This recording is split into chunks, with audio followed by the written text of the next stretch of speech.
All right, John, thank you so much for joining me today. I'm really excited to be talking with you and the whole athletic team. It's really been a fun thing for me, myself, on my journey through sobriety and just getting to know the non-alcoholic space. Being with my background of being in beer and opening up a lot of brew tap houses, I think it's one of those things that is the most concerning when you first look at the non-alcoholic space. For so long, there was just O'Doul's and, just boiled off beer. That was what we had to deal with. And I think it really was for me an exciting thing to see Athletic come about.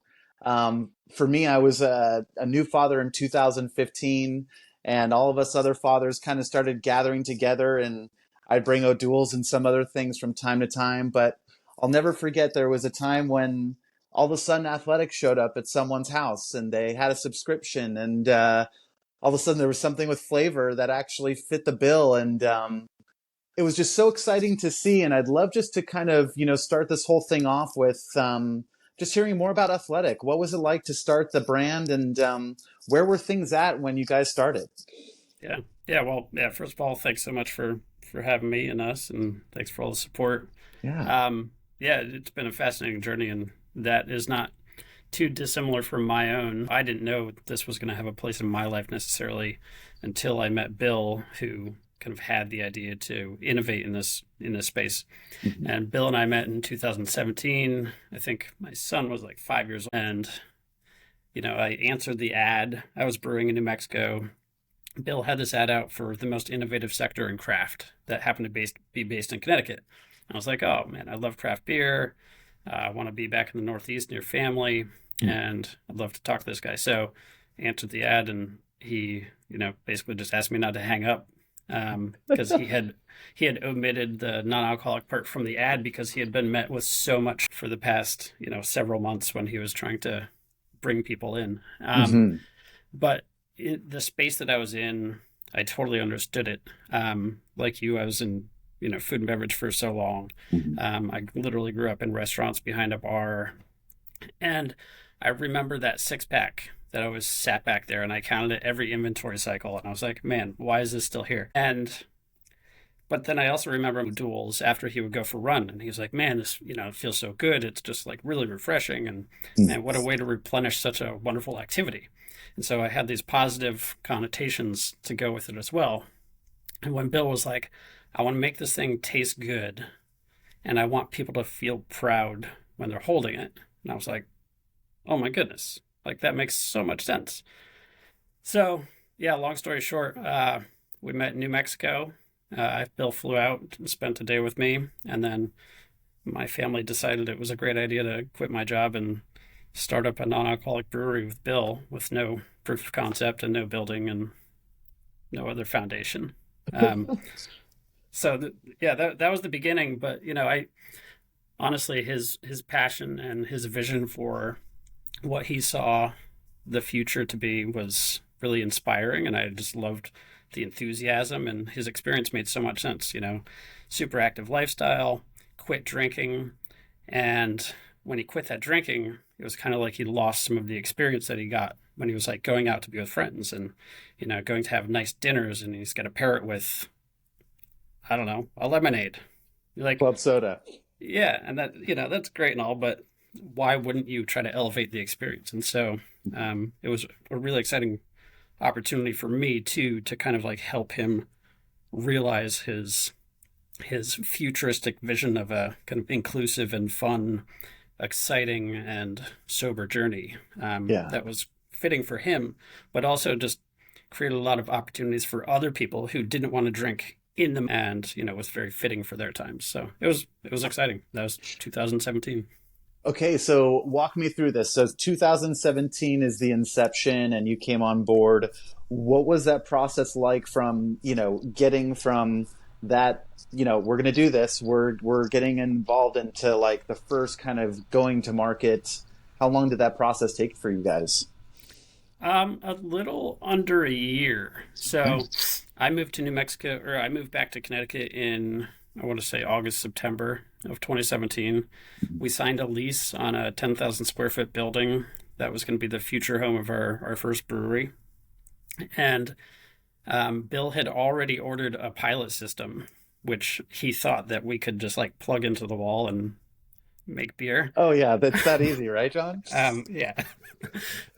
So, we got that going. It was September, October, and I was like, I think we need to order some homebrew equipment to really start to do this. And so through construction and all of that, we moved the operation to my parents' garage where I was staying with my family. And we started brewing in there. And we would turn out, 5-gallon batches, break it up into three, and see which one turned out best, advance that one to the next stage. And, every iteration was about 2 weeks. And so we just used a scientific method and kind of sensory to determine what was going to work, what wasn't going to work, months in earnest to get to really, a viable product, something that we were really excited to be creating and drinking. And, I'd be lying if I didn't say that, like, we're still working on this, Mhm. every single day is a, improvement and trying to better what we did yesterday. But, it took about a year to build the brewery and the process, but we launched Bill. He would come up to the garage and help me bottle on bottling days with a little hand bottler. And then he would drive around the greater New England area handing out these brown bottles to, folks at like Star Distributors and Whole Foods. And he's like, Sure. you want this, right? And, the reception was surprisingly warm and welcome, which was awesome and made a May 2018 launch viable. That's wonderful. And I think one of the things that I really enjoyed and one of the aspects that was really fun for me to see is when you guys started doing like the subscription model. I know for a lot of my friends here in California, that was kind of our first foray into trying those athletic beers. When did you guys start doing that whole subscription model? Do you remember? It wasn't too long after we launched. Yeah. And, I remember Bill was like, he went onto uline.com and ordered this giant table. He's like, I'm starting e-commerce tomorrow. And I was like, I have no idea what you're talking about even. But he had this vision. And so he ordered a bunch of boxes, ordered this table, Yeah. and started selling beer online. And I was like, oh, okay, I get it. That makes sense. And, the first couple of weeks, it was like 30 cases. And then, it would progress. It wasn't that long after we opened, but, come to find out, it was going to be one of our most like exciting innovation hubs because we get to reach out directly to consumers like yourself and your friends Yeah. with all these new products that we can turn out of our pilot system. So we've Nice. got, brewers and folks on the quality team pumping out new stuff, every other week, new recipes, new ingredients, new profiles, and we can ship those out. Like, as you mentioned, directly to the consumer. We can get the feedback and be like, oh, people didn't really dig that, or they did. We should continue this. And, one of our flagships, Freeway of Hazy IPA, was one of the first to grow up out of the pilot program to Oh, full nice. the full lineup. Yeah, and that's a delicious beer, and I'm excited we're going to be serving it this year at Bottle Rock. I just thought it was so much fun. It was one of those things that, for me, of course, growing up in Napa Valley, you start to get these cult classic type of wines that just get almost like this virality to them and are starting to be allocated or sold out really quickly. And that was definitely the case with Athletic, and it just built a lot of buzz for us on this end and became that thing of, oh, did you get it? Are you like a member? Is there enough beer now? So it's really been fun to see that evolution and that growth for you guys. Along that journey, I mean, you guys were some pioneers in this space. I mean, starting in 2008 seems like such a long time ago now, especially with COVID and everything else. I just wanted to ask, like, what kind of like surprised you about the non-alcoholic space that you weren't kind of expecting? Yeah, and kind of going back to the subscription thing and selling out and the FOMO of NA beers, like that was kind of warming to us, especially Mhm. me. I was living, inside the brewing facility, don't don't go out in the world all that much, and Bill's at these Right. sales events and all these sporting events, seeing the reception in the public. So it was really nice to see that people were like excited. And Hmm. so going back to the next question, what surprised me? I think it was honestly the rate of adoption, um, Mm. and the desire that was actually out there in the universe. People wanted this. And Hmm.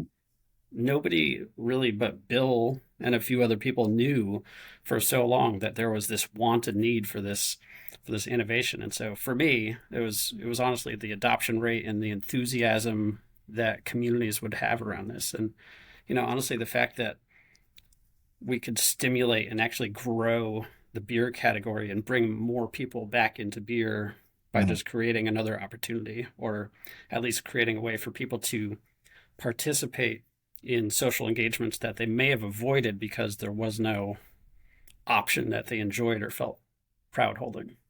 Right. That's so cool. And I think that's one of the things that I have really enjoyed about this space too is, an event like Bottle Rock was such a fun experience, but also like this anthropological study on who are these consumers and when are they going to enjoy non-alcoholic. And, as so many people have kind of, or what was a surprise to me after all of the pregnant women, which was just absolutely hilarious. But beyond that was that next person who wanted to have it as a break, as a point of just, after seeing a really long concert, long set, they wanted to have something non-alcoholic, but that was still hydrating, still had a lot of flavor to it. So that was a really big surprise to me of just, how many people are, still drink alcohol but wanted to include non-alcoholic in their drinking for the day. It was a big surprise, and it's amazing. I think you guys have some great numbers on just how many of your consumers are actually still people who drink. Yeah, yeah. I mean, about 80%, give or take, our consumers, that we get feedback from are still consumers of alcohol. And so Yeah, it's adding more occasions. It's, the 5 nights a week where you don't want to be drinking alcohol, but you want a really delicious beer. right. So it's those folks. And yeah, no, I remember, and I didn't even think about it, but my father, started drinking our stuff, and he was like a one or two Sierra Nevadas a day type guy, pretty casual, mellow drinker. But one day, I think probably a year after we were into it, he sent me a picture of his recycling bin, and it was only Athletic. And I was like, that's awesome. That is awesome. That's a good dad right there, supporting but Yeah. also enjoying what you're making. I always think that's such a good feeling to have. And I think that's something that is, for me, coming from so many years of bartending, to be offering something that I know is healthy for the person and a really great option when a lot of the times they don't have one is really, really, really cool to see. Along that journey, here we are. Oh my gosh, I just, the time flies by. With that amount of experience and things that you guys have done, I know we talked a little bit about that e-commerce space. What would you say was kind of another big jump for you guys in terms of production? And was it COVID? Was that a time when you really saw an uptick in terms of growth? How has that evolution been over these years from 2018 to 24? Yeah, so I mean, it's been pretty tremendous, obviously, and we've seen 30% growth year over year for the past several years. Awesome. And we saw those trends before COVID, and Mhm. fortunately, we actually got ahead of it. In 2018 and 2019, we were busy expanding our initial facility in Stratford, and we went from a 5,000 barrel to a 10,000 barrel facility, which was, Nice. kind of blew our socks off. And suddenly we were out of beer again. And so Bill and I were trying to figure out like what's next, how are we going to do this, and how can we do it quickly? Because it was exciting and now was the time. And so we actually flew out to California where we thought there might be a facility available, got a tour of it, and spent the rest of the day in a coffee shop in San Diego trying to figure out how to make this thing work out in San Diego. Because Hmm. kind of going back to e-commerce, a huge population of folks who is really into our beer on the West Coast, and San Diego as an awesome beer community was like an obvious next step. And so all the things kind of fell into place, and we locked in this facility, and we launched our San Diego plant in April 2020. Okay. Just beginning of COVID, Mhm. and had an incredible team out there who was able to get us up and running. And we were largely isolated and connected via Zoom for like the first 6 months of operation, which is kind of bananas. But that took us from a small brewery in the Northeast to a pretty significant player, and it was That's wonderful. just an incredible opportunity for us. That is so cool. And I I'm really interested. of course, I'm a lover of anyone who's a brewer like yourself. It's always just so much fun to pick your guys' brains.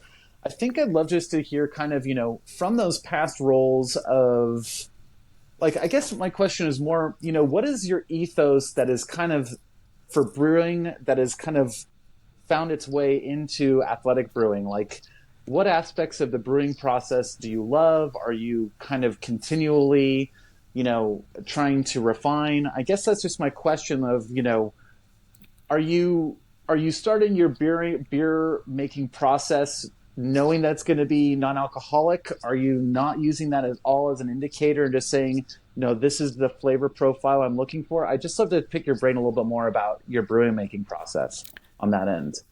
Yeah, yeah, for sure. I mean, that's kind of what made it so exciting when I first met Bill, because he was like, yeah, so I want to take this thing and kind of stand it on its head and shake it out and find a new way to use those marbles. And I was like, oh, I love that. And then we started doing it, and I was like, man, this is terrifying. But really, and this kind of comes back to like food and beverage again, and where I learned how to brew in New Mexico. You start at the end. You start at what's in your mouth. Like, what's that experience? What's the mouth feel like? How are you feeling? How does it finish? Is it refreshing? Is it heavy? Like, what's the occasion? Mm-hmm. And so we started there, and for us, we didn't really consider the alcohol component all that much. And as we went along, that became more and more apparent that that was the right path, because ethanol really doesn't serve that big a purpose in the experience of a beer, which people are coming to find out. And what they are in love with and have been for centuries is delicious malt and Yeah. hops and yeast character, and then the most underappreciated, water. So, I mean, we think about those four core ingredients and how to put them together. Um, you know, all of those things can be treated in so many different ways on the hot side, on the cold side. And so, like, how are we going to utilize each one independently so that, when it's blended together, it becomes this harmonious, exciting endeavor? And then how can we make sure that it's not interrupted ever, so that what you're getting at the end of the day is a very deliberate experience, which is showcasing each individual component. So, it's kind of harmonious and symphonic, I guess. But, basically we're just trying to make them all work together and let them do their thing to some extent. That's really great. I think, it's counterintuitive to kind of what I would imagine, the process being like it just seems like such a big hurdle to overcome. But I think that type of mentality is where you really need to be in this process, right? Like if you just kind of, I love that analogy of the marbles. It's just one of those interesting things of, I think maybe a lot of the times it's one of those things that, I don't want to speak for everyone, but at the same time, at least I'll speak for my experience of different brands of non-alcoholic beers. Sometimes it works when they just say, we're just going to remove the alcohol, and you can still end up with something that's okay and delicious. But I Totally. think there's something to be said about, okay, let's make sure at the end it has that symphony of all the things in balance. And I think, it's neither here nor there, but different people's tactics of how to get to a non-alc beer is really interesting to see. And I think it is just so much like a chef or a cook of, we can get to the same, steak and potatoes, but how you get to that end result can be totally different and can end up with a completely different taste profile. So that's really Yeah. interesting. Yeah. Yeah. No, it's exciting. And, honestly, our process is such that we can, on a dime explore all brews, all styles under the like knock or under the craft umbrella that people had been wanting over the past 30 years. Yeah. IPAs, sours, stouts, like the whole gamut. And we can do that with our process, which is great for consumers and people enjoying beers and all the occasions we create. But it's also great for the team because, Mm-hmm. it excites this brewing team who, once upon a time, it might have been a pretty boring thing to join a non-alcoholic brewery, but Right. suddenly it's like, hey, guess what? You can create anything you want under this with this process. And so it's exciting internally and externally. That is so cool. And I bet that must be a lot of fun, as, Bill kind of experienced with you, not letting you know that it was non-alc. It Yeah. must have been also interesting to get the right amount of people or the right players to come work in the brewery space and be Yeah. excited by that. Yeah. Yeah. Team is critical. And, we're surrounded by an incredible group of people who have been with us for a long time. Yeah. We That's wouldn't, really we fun. wouldn't be here without them. Yeah, I bet. And so, with that being said, what flavor profiles have you been the most excited that you guys have been able to accomplish? I know throughout all of this, there's challenges that come with any type of style of beer, but one that maybe kind of stands out to you as being something that you're particularly proud of. Yeah, so I mean, I guess two come to mind. First well, maybe three. So I'll start with number one, which is honestly just hop expression and balance. Kind of Run Wild IPA. It's was our first flagship IPA, and to me that just captures a timeless IPA recipe, like the perfect blend of all the regions of IPAs Yeah. in this one product. And I think, what I was excited about most with that and can continue to be is the hop expression that we get. And that's not just there, but it's in all of our brews. And the fact that we can extract all of those characteristics from all the hops from around the world, just as they would be an alcoholic beer is one feat and really exciting. And then another, the first time we did a sour beer, I was super excited. It made so Nice. much, as we're going through it, it made so much sense to make a goza. I was like, I feel like this would lend itself really well to non-alcoholic beer.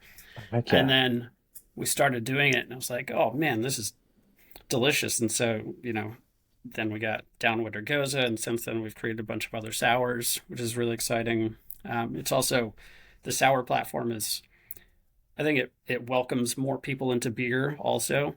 Mhm. For those people who are Sauvignon Blanc drinkers and would never touch a beer, this might be a great entry point into non-alcoholic beer, and beer in general. So I'd Yeah. say those two, and then if I'm going to pick a third, even though you Do just it. asked for one, but we spent about 2 years trying to figure out light beer, and Athletic Light was born. And honestly, the amount of body that we Hmm. capture in a beer that is 25 calories and 5 grams of carbs it just blows me away. Insane. It is insane. And is it?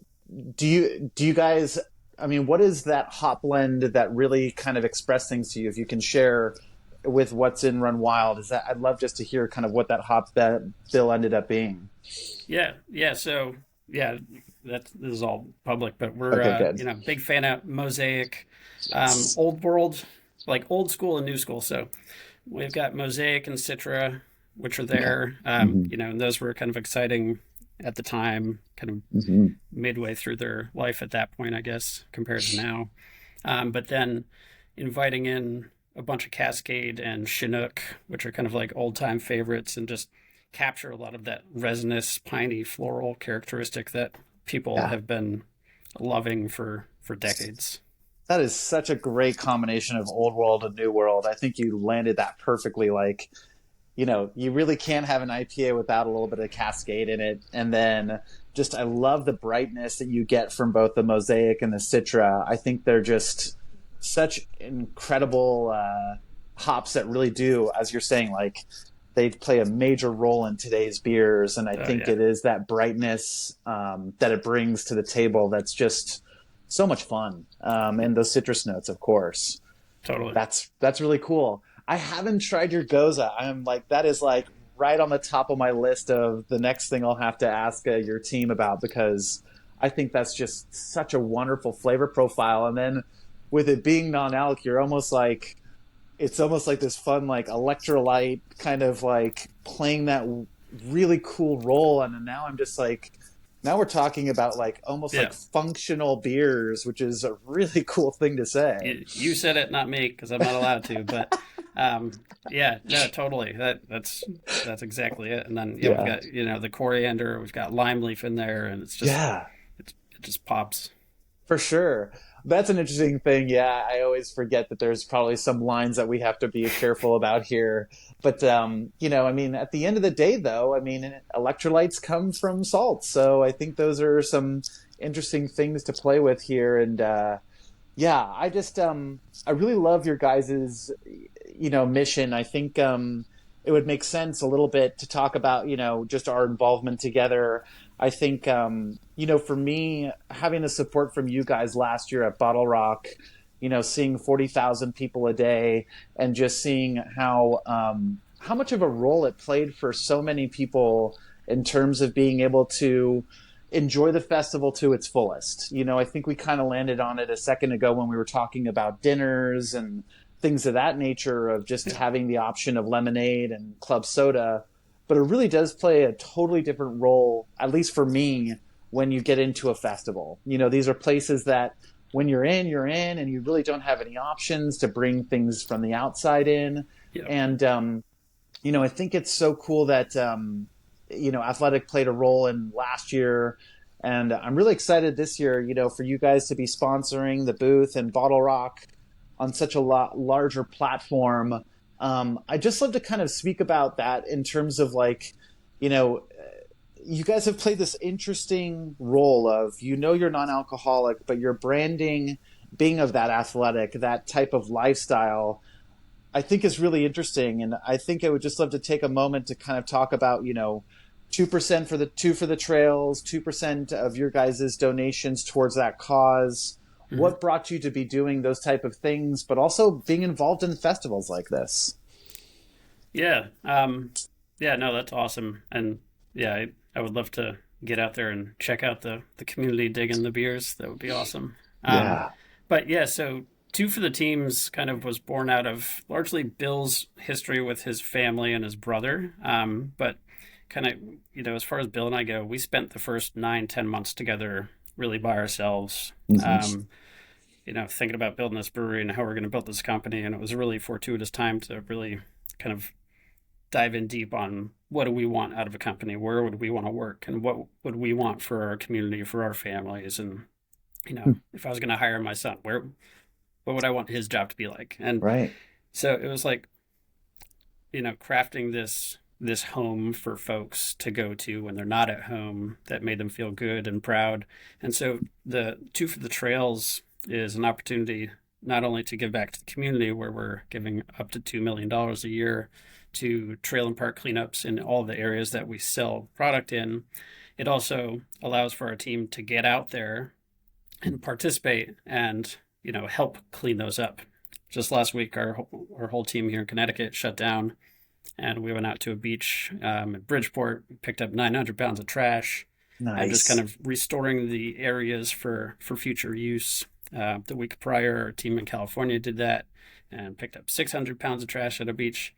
And so we're doing this in like $5,000 and $2,000 increments across the country, where these really enthusiastic people who are just looking to preserve a better life and the landscape around them for future generations, they write in and they ask for grants, and then we'll get out there with them, hopefully. And they'll restore all that, which is really exciting for them and for us.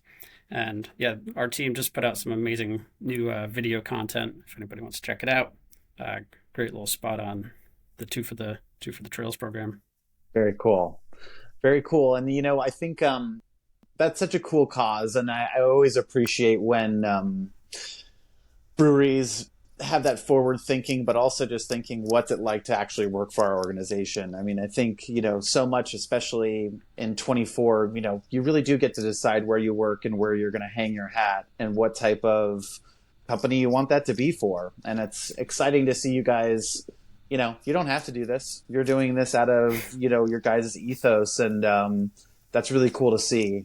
I always think of Sierra Nevada as being a leader in that type of space too, of just totally. Another great brewery who has done so much for their community and for the planet. It's really cool to see. And I admire that for sure. Yeah. And so again, I see you guys in Iron Man, and I've just, I think it's so cool to see the branding is really spot on in so many ways. I think it's, it's one to me that was just so forward thinking. It makes a lot of sense, but at the same time, it doesn't, right? Like to think of, no, we're going to be an athletic, non-alcoholic beer company. It's like people associate beer with being that beer belly, and I just think it's such a. It almost is interesting how they're two things that don't make that much sense. Yep. Being athletic and drinking a non-alcoholic beer, and then beer being non-alcoholic doesn't make that much sense to a lot of people too. So I think it's pretty interesting how you guys came up with that, and just how you guys continue to be involved in that space. Yeah. Yeah. No, I mean, beer has been a social lubricant for years, and one could say people have been working with beer for a very long time, and just Yeah. kind of trying to add to that, and having the name out there. It's a little differentiated and just aspirational and positive. The cool thing about athletics, no matter where you go, what type of gym, if you go to a gym, everybody's an athlete to some extent, and it's just a way for anybody and everybody to feel like they're invited. And yeah, Yeah. yeah. That's really exciting. I think that's the best way to put it. Nice. And so, with all of this, I think this is really exciting. I'm really glad we've had some time on just to hear a little bit more about Athletic and yourself and how you ended up where you are. I'd love to hear kind of what's coming down the pipe for the rest of 2024. What are you guys starting to get excited about? Oh, we're getting excited. Got all sorts of new collaborations coming up in the not too distant future, which is exciting. We've just unlocked some new capacity in our facility, which is exciting for us. Just means we can get more product out there to folks that have been asking for it. And then we've got some exciting packages coming out. We've rolled out Draft, kind of in smaller volumes in areas around our breweries, and we hope to grow that program considerably because Nice. we'd love to have more NA options on tap. If you've got 50 taps at a bar, why shouldn't 5 or 10% of that be non-alcoholic?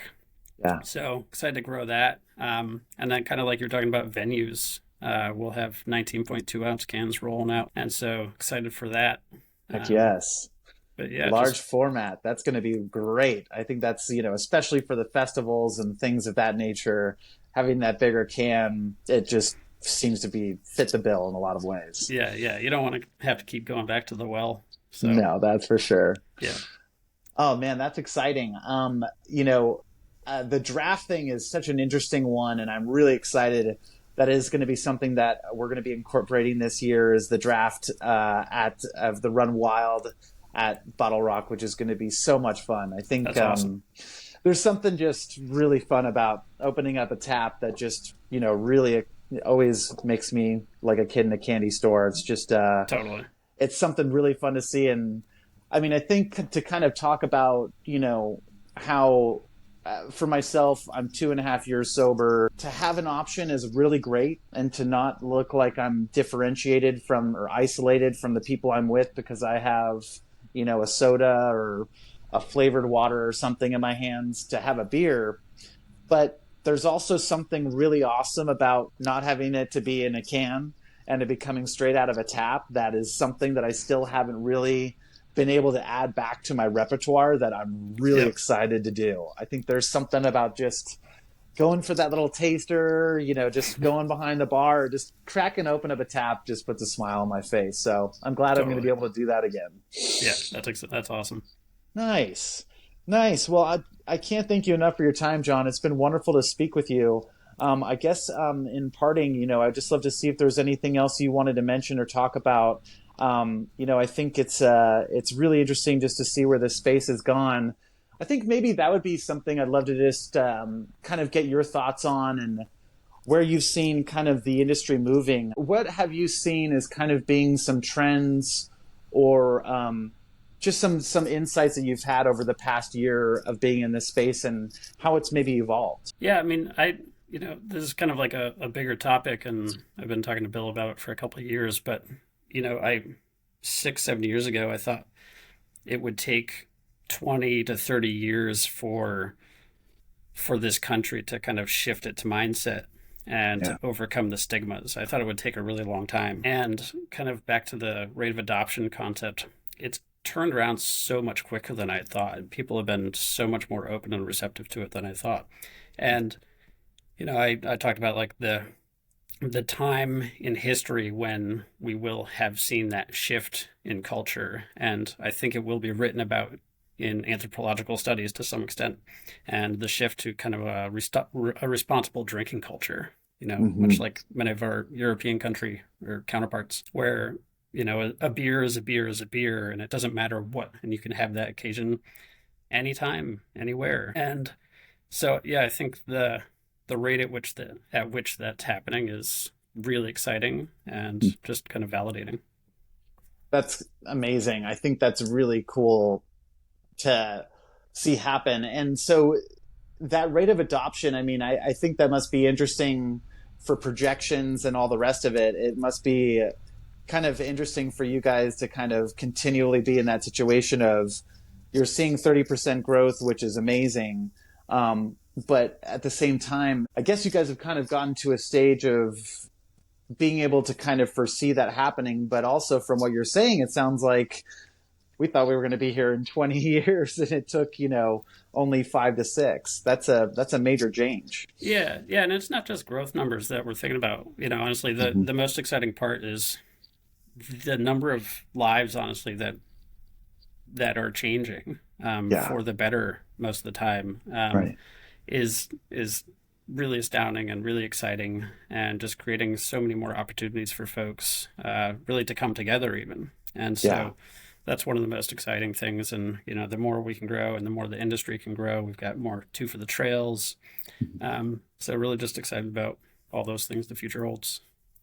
That's wonderful. And there's definitely going to have to be a little bit of I'm really excited to see what's going to happen now that you have someone like Taylor Swift saying that she's no longer drinking, and just how that's going to play a role. Those Swifties are going to go crazy. So I've already seen a little bit of it, but it's interesting to see, right? It's the same thing that happened in football. You never thought there would be this kind of combination of two different worlds. And now here we are again with the Taylor Swifts and the non-Alcs. It's going to be interesting to see how it all plays out. Kind of like athleticism and beer didn't seem like it would go together, but here we Yeah, are. that's awesome. Well, John, thank you so much for your time. It's been a pleasure to have you on, and I'm just so looking forward to Bottle Rock and working with you guys and seeing what we bring out and seeing people enjoy the beers. Yeah, absolutely. Yeah, really Thank you. appreciate you having us.